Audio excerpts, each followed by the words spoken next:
I think the reality is that when Alan Irvine was appointed last summer, it was a surprise and most people expected Albion to struggle. It was one that was met with a little bit of bewilderment. We had serious reservations about his ability to coach at the top level. Nobody really could disagree with the decision to change manager near the turn of the year, which is what Albion did. Around Christmas time, I think the club and the supporters could just see the club were heading for relegation. Tony Pulis came in and Tony Pulis did what Tony Pulis does.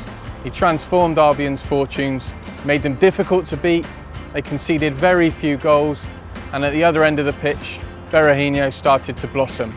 And Albion climbed away from the relegation zone, finishing up 13th place, signing off with a home win over Chelsea. Really gave everyone a bit of a feel-good factor here towards the end of the campaign. Well, there's been a lot of potential change at the Hawthorns this summer, of course, because the club's potentially been up for sale. A period of exclusivity was granted to some potential buyers, which actually just expired a week ago. So we didn't really know what was going on with the takeover, and that's still up in limbo at the minute. There's continuing persistent rumours that he may sell at some point, and again, they'd be an example of a club who may see investors sniffing around, given the increased TV income that's coming in down the track. If he does sell, he'll hand down a club in good financial shape. He's took complete ownership of the transfer policy, and the chairman has had to take a step back and allow that to happen. Tony Pulis knows that he needs to strengthen Albion's squad in most departments, in particular in the wide areas.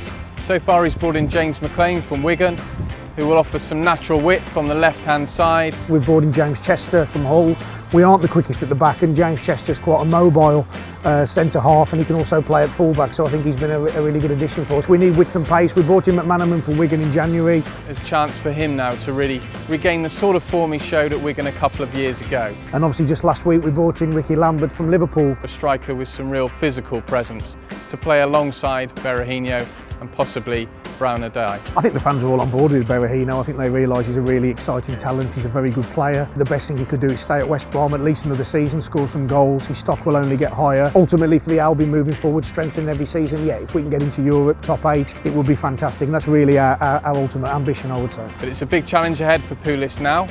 First full season in charge at Albion. Can he get the club into the top 10?